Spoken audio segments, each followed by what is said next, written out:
Hey, what's up, stock compounders? Brad here. So it is that time of the week again for our weekly Q&A session. So let's dig right into it. I asked myself, because apparently that's how I like to start these, what has been your most viral post on Twitter? So most of you know who have been following me for a while, I'm very bullish on Twitter, not from an investing perspective, but from an information perspective.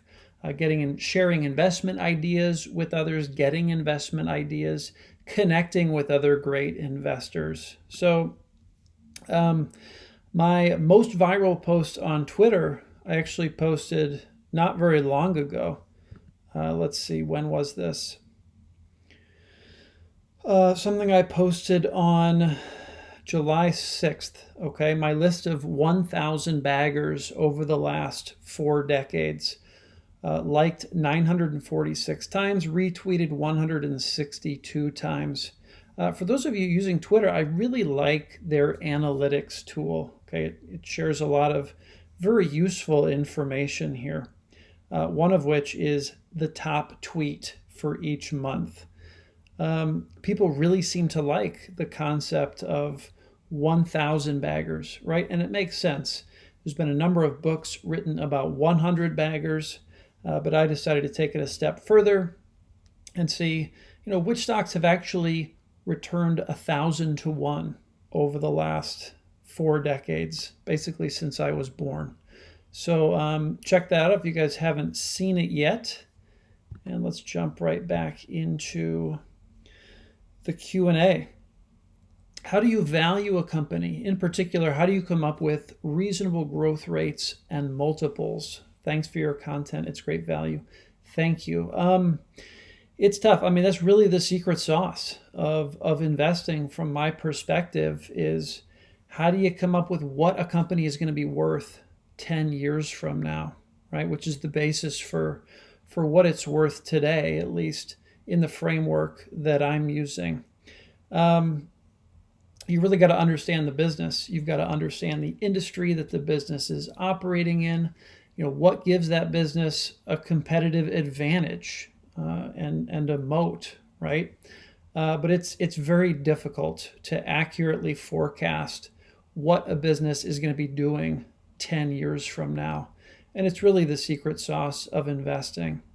So one way that I make it easier on myself is to look at what other great investors are buying. And hopefully those investors have put out their thoughts on the companies that I'm digging into. So I can kind of look at it through their eyes. You can do that on sites like Value Investors Club and Corner of Berkshire and Fairfax, among others. So, there's no magic sauce to it.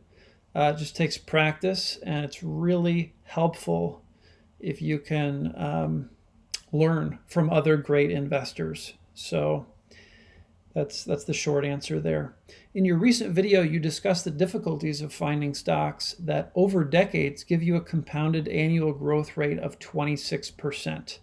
Yes, there are not many companies that are able to do that. Does this make you want to fall back to cigar butt investing? It does make sense. It does not make me want to fall back to cigar butt investing. With cigar butt investing, that compounding over time is really up to the capital allocator. And in the case of cigar butts, I become the capital allocator, right? I have to move money around very frequently in order to try to compound at high rates. And there's some things working against me. If I'm not in, a retirement account, I have to pay taxes every time I sell. Transaction fees aren't really an issue these days because of what Robinhood and other platforms have been able to do in terms of lowering the barriers to entry with these commission fees and all of that. But I would much rather find a capital allocator, find a great management team to grow the money for me rather than having to continually find new and better opportunities. Now, I don't necessarily think the best way to do that is to find companies that I'll be able to park my money with for 30 years. Okay, finding these 1,000 baggers over 3 or 4 decades. That doesn't mean I can't find companies that I'm comfortable parking my money with for 10 years, right? Or 15 years, even 20 years. 10 baggers and 100 baggers are much easier to find than 1,000 baggers. I think that's especially true today, more so than it was 2 or 3 decades ago, because corporate longevity is reducing. If you look over time, the amount of time that S&P 500 companies can remain in the S&P 500, can remain dominant, is shrinking over time. So arguably, it's going to be harder and harder to find these 3, 4, 5 decade plays where you can compound at a high rate. But that doesn't mean I'm going all the way back to cigar butt investing. I'm probably aiming more in the 10 to 20 year hold time in terms of parking money with these compounders. Okay, that's kind of how I'm thinking about long term. So somewhere in between, but closer to the 1,000 bagger over 3 or 4 decade kind of framework than the cigar butt framework. I find it relatively easy to get into the mindset of a value investor by reading their books, etc. Much harder for me is to actually start analyzing the numbers of a business. How did you tackle this? What was your journey learning path? Yeah, it's easier for me as well to get in the mind of a value investor versus really digging into individual companies, understanding the numbers.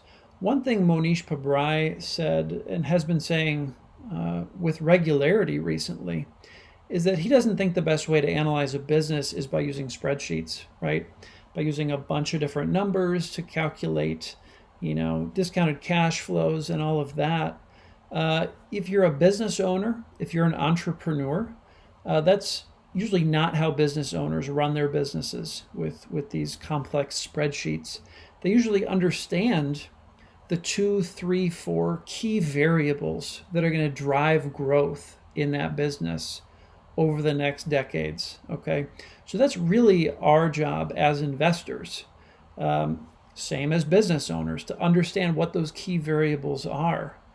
So that's where my journey is taking me, sort of away from the complex spreadsheets into, if I distill down this business into just a couple key elements that matter, what are those key elements? And then, figuring out what's a fair price to pay based on where those key elements are today. And hopefully I can forecast with some accuracy where those key elements will be a decade from now. So I can make sure I'm going to get, I have 2 birds in the bush for the 1 bird in the hand that I'm paying today. So just take practice, read a lot of write-ups, find businesses that you're interested in, and really try to get to the investment case beneath that business. And the easiest way for you to do that is to look at a business that you're really curious about, okay? Because that curiosity is going to allow you to really drill in to all of the aspects of that business and understand it as fully as you possibly can. Did you already dig deeper into XPEL? It's been popping up on your channel often recently. So I have not dug deeper into XPEL. Some of you may have seen XPEL. It's shown up in my 1,000 baggers spreadsheet. It has the distinguishing feature of being the fastest in the spreadsheet to that 1,000 bagger mark, an 8,000 bagger over only 11 years. Okay, so XPEL is a pretty interesting story. If you want to learn more about it, there's I think 3 or 4 write-ups on Value Investors Club. You can kind of track the investment thesis over time, over the last decade, which is an instructive exercise. I haven't gone deeper into XPEL I think I've read the most recent VIC write-up to kind of understand what were the value drivers for Expel. I think the price to earnings multiple expanded by like 43 times over the last decade, and the earnings growth was 134x over that decade. So, but it's a fascinating case study that I would encourage everyone to dive into. I'm new in your channel, but from what I can see, you're a long-time investor. So I've been investing for about 5 years, picking individual stocks for about 5 years. Can you show us what is your return of the last 5 or 10 years? So I haven't tracked my return over the last 5 years. Probably something that I should do. But full disclosure here, guys, I am not your guru, okay? None of this is financial advice. Do not follow me because I have a fantastic track record over the last 5 or 10 years. My goal here is really to learn from other great value investors, try to tease out some valuable principles from what they're doing, how they're investing, and just share it with you guys. I'm really just sharing my journey of learning about how to invest on my own, okay? So I don't have any fabulous return data to show you guys. Yeah, and I'm not going to recommend individual stocks either. This is more about learning the framework of, long-term investing. So take that for what it's worth. From your study of 100 baggers, do you have any actionable insights? 1,000 baggers, Yugal, 1,000 baggers. Haven't dived deep, but I imagine those would make sense in retrospect, but might not stand out in the moment. Are any super investors using such a philosophy for 100 baggers? Yeah, part of this came about studying Chris Meyer, what his holdings were, because I noticed most of the companies in his current portfolio, as I tracked on Twitter what he's disclosed as being long on over the last year and through his blog. A lot of them were already 100 baggers, okay? And a lot of them are kind of large cap companies, very few mid and small cap companies in his portfolio. So I was surprised about that at first, because in his book, 100 Baggers, he talks about how, most of the 100 baggers in his study started out, with an average market cap around 500 million. Okay, they started out small. So I expected to see more small caps in his portfolio. But it occurs to me, when you buy the real small cap companies, the small market cap companies, you leave yourself a lot of room for growth, but there's also a lot less certainty when you're buying small because you don't have that track record of performance to analyze. It's much harder to identify that a company has a moat, a sustainable competitive advantage when they're sub 1 billion market cap, right? They're still small. So it's kind of a trade-off between, maximum growth and more certainty. So it seems like Chris Meyer has moved more toward the end of certainty, wanting to see, a solid history of track record rather than, swinging for the biggest home runs with the smallest companies. So I don't yet have any actionable insights from my 1,000 bagger study. But yeah, hopefully I'll be gleaning some from that I'll be sharing over the coming months. How is scale economy shared from Pabrai model different from competitive pricing that raced to the bottom by passing down the efficiency wins? Imagine if Sam's Club was bigger and cloned Costco's philosophy and matched or lowered prices. Won't that make both a bad investment for the shareholders? Yeah, so to me, scaled economy shared is all about sustainable growth, okay? So you're not taking on a PayPal model or an Uber model where you're losing money in the beginning to try to acquire customers as quickly as possible, so that you can, be the biggest platform and, be the biggest player because you're the biggest platform and you have those large network effects. The Costco model, I believe Costco has always been profitable, okay? And they're profitable because they charge the annual membership fee. And in terms of what they charge customers, it's only like a 14% markup on goods on the floor in their stores, which, is incredibly cheap compared to other retail models. Now, so it's very different from a race to the bottom type approach where, your focus is how can I be cheaper than my competitors? Okay? Lower prices. Hope you can kill off competitors because they need to lower prices and they can't do it as long as you can. Okay? Costco does not have that kind of model. Their model is, all right, how can we charge the lowest prices and still be a viable long-term business? And as we grow, we can charge lower and lower prices because we have this economies of scale thing going where, our size means we can negotiate better prices with suppliers and feed that savings back to customers. So, very different frameworks. Yeah. Thoughts of having 50% portfolio in index and 50% in direct equities. This will make sure at least half of my portfolio is the market return and the rest is trying to beat the market. Seems like a prudent way to go to me. I have no arguments with anyone who wants to do it that way. Yeah, I think it's probably a smart approach.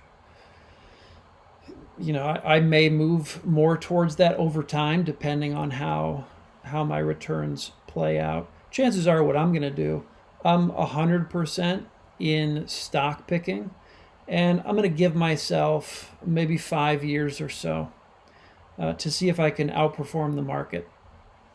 And if I can't, I'm probably just going to go full on passive rather than 50-50. I'm not much of a 50-50 guy. I like to figure out what's the optimum strategy here and go all in with that strategy. And of course, I'm also testing the magic formula, sort of a modified magic formula portfolio approach. You can also see if I can outperform using that.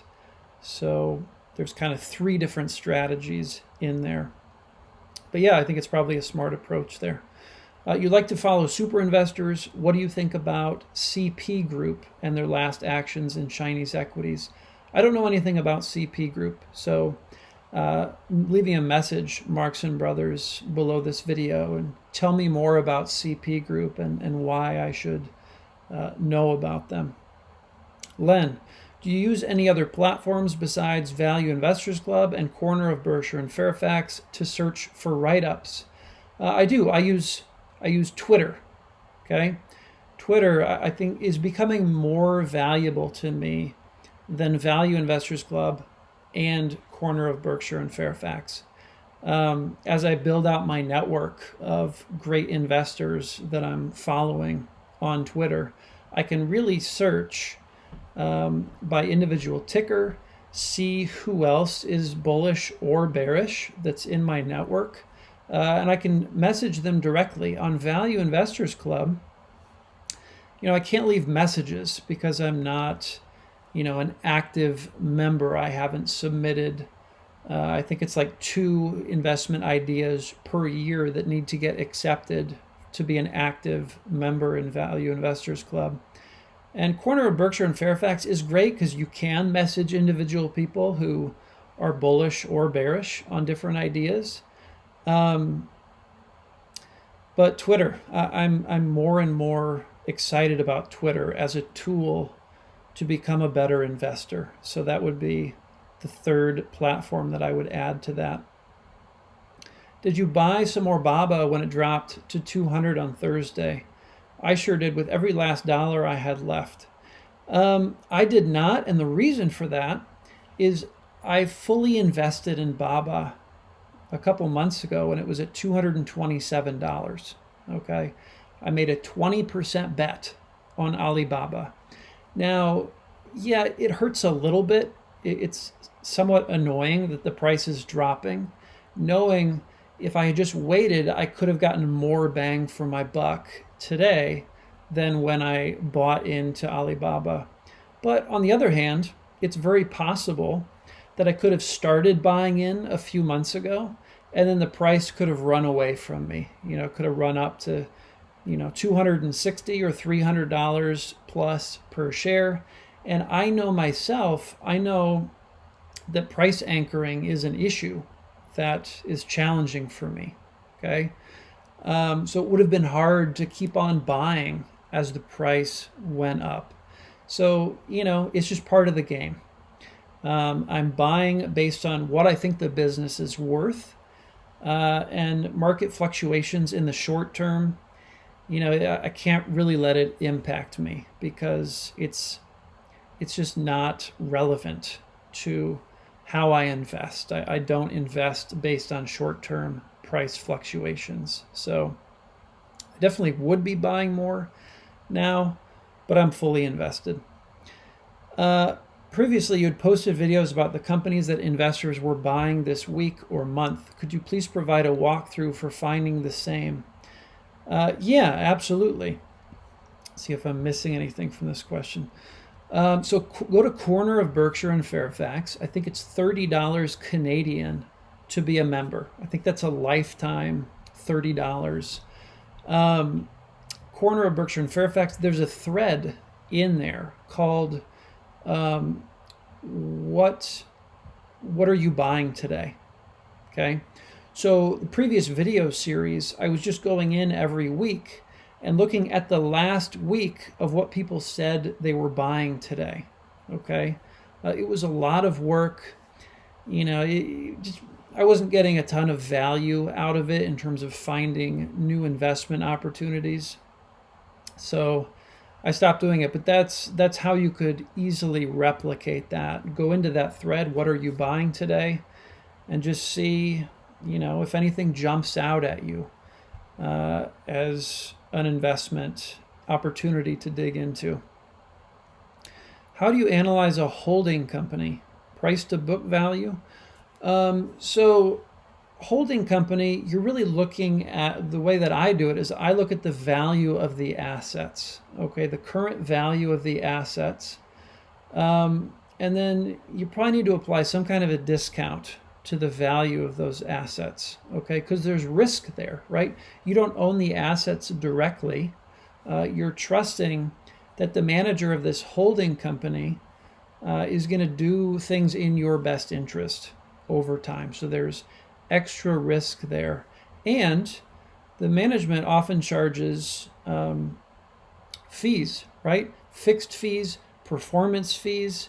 So because of that, they're effectively pulling money out of that holding company each year, right? So that should be a discount that's applied to the net asset value of the assets in that holding company. So one way to do it is to look over time, say the last 10 years, what has been the average kind of discount to the net asset value of the holding company, and you can kind of gauge maybe what a reasonable discount is to apply once you calculate all of the value of the assets within that company. Some thoughts on that. You clone some gurus and look through VIC write-ups to form your opinions, but are there any small investors you follow? These gurus can't invest in the small companies where a lot of the big potential lies. So I wondered if you search and seek out other unknown investors with potential to become a guru. Absolutely. So one thing I touched on earlier, the small companies where a lot of the big potential lies. I want to remind everyone, I just said it earlier in this video, the smaller you go, in a large sense, the more risk there is, right? Because, it's not a proven company. We can't really get a clear grasp of what the sustainable competitive advantage is, if there is one, because we just don't have enough data to chew on. So, you've got to factor that in. Another thing I'll say, Mohnish Pabrai, right? I talk about him all the time. It's how a lot of you probably found this channel. He manages probably around $600 million right now in his fund. Now, he bought in 2019 a company in Turkey with a $19 million market cap. Okay, he bought a third of the business for about $7 million. So, it's not necessarily true that the gurus can't buy small things. It usually doesn't make sense for them to look at small things because usually it's not going to move the needle. But if these investors can find small things where you can buy a 19 million market cap company that you think is worth, 500 million or 800 million or $1 billion, then that can move the needle, right? If you make a $7 million investment in a company with a 30x that's built in just between the arbitrage of the market cap and what the assets are worth, that 7 million turns into 210 million. Okay, so it starts to look interesting. But it's true, smaller investors do, I think, spend a lot more time looking at smaller opportunities. And I follow a number of them on Twitter. Alta Fox being one, Jeremy Raper. There's a number of smaller investors that I follow on Twitter. You can simply look through who I'm following on Twitter fairly easily just by clicking on, my followers or the people that I follow and look through those. There's some really smart investors in there. So check that out. Is there a spawned DNA and social capital other of Chamath SPACs? Pabrai has pointed out that he thinks social capital with Chamath Palihapitiya is a spawner, right? That Pabrai would invest in if he could invest in the whole thing, right? In the holding company, rather than these individual SPACs that Chamath is involved with. And my sense is within the next couple of years, we will be able to invest in social capital, the holding company. The Chamath calls it Berkshire 2.0, which has been quite controversial. Chris Bloomstrand, I don't know if any of you follow him on Twitter, but he has just ripped apart Chamath for making comparisons with Warren Buffett and Berkshire Hathaway. So it's a fun thing to watch unfold. But I agree with Pabrai that if I could invest in social capital and it wasn't trading at some nosebleed multiple, I would definitely look at that as a potential investment. Do you believe that Mohnish Pabrai has got a stake in Prosus? If he did, are you going to follow? If I had to bet money on it, I would guess that Mohnish Pabrai either owns Prosus or Naspers. Okay, he's had such great things to say, such praise for Naspers as a way of owning Tencent. So I would imagine that Pabrai does have a stake. Whether or not we're going to be able to see if Pabrai has a stake, say he did buy in, I don't know that we're actually going to be able to see that he bought in. Because if he bought it directly through, Johannesburg in South Africa, I don't think we're going to be able to see it. I don't know what the reporting requirements are of that particular exchange. Same with Amsterdam and Prosus. I don't know what the reporting requirements are. But unfortunately, we may never know, even if he did buy in, whether Pabrai bought into Naspers or Prosus. I am looking into Prosus. It seems to me at this point in time that Prosus is probably the better investment than Naspers, even though Prosus trades at a smaller discount to net asset value. And that's really just based on how much they're going to be able to close the gap at Prosus versus at Naspers, because of a number of factors. So yeah, I think it's a company well worth looking into, both Prosus and Naspers, as a way to own Tencent in China. Do you see Baba dropping lower to 180? I have no idea. Okay. And I don't care in the short term where Alibaba trades. I bought because I think within 5 to 10 years, Baba is going to produce some pretty compelling rates of return. But in terms of in the next couple of years, I have no idea what's going to happen with Alibaba. To follow your post, what has been your most viral YouTube video? Yeah, so I looked this up.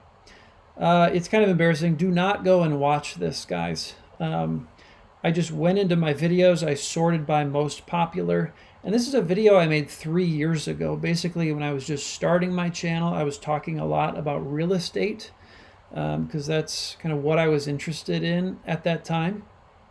And this video, Buying a House with Cash, explained. I just talk about what it means to buy a house with cash, right? It's a confusing term for a lot of people. That's a 5-minute video. Terrible lighting. I'm using a whiteboard. It's not even, it's just bad, okay? But I'm keeping it because, I think it's fun to look back at, the first couple of videos that YouTubers do, YouTubers that have really been able to grow their channel into something over time, just to see where it started. I know that gave me some confidence looking at Financial Education Jeremy's channel. Going back to his first couple of videos, they were like a minute long. He was like really far away from the camera. He talked very slow and monotone. It's quite funny to see the transformation over time. But such simple concepts like, what is a checking account? What is a savings account? That's how the Financial Education channel got started. So I think it's fun to keep kind of those first batch of videos, even if they're kind of cringe-worthy to look back on. So anyway, that's the one that went viral. I don't know why it went viral. I think it's probably just because those keywords, there were a lot more people searching for buying a house with cash than there was content about it. So the algorithm just pushed that video out in a disproportionate way, which is interesting to see. And then lastly, how are you dealing with the recent Alibaba China news? Just fine. I mean, it hasn't affected me at all. Nothing that's come out of China or Alibaba recently has changed my investment thesis for the company. It's dropping in the short term. Again, a little annoying because I could be buying cheaper if I hadn't gone all in, if I hadn't backed up the truck a few months ago. But that's just part of the game. So it's not affecting me at all. So anyway, guys, that is all the questions this week. Thank you all for submitting your thoughtful questions, and I will see you all in the next video. Take care.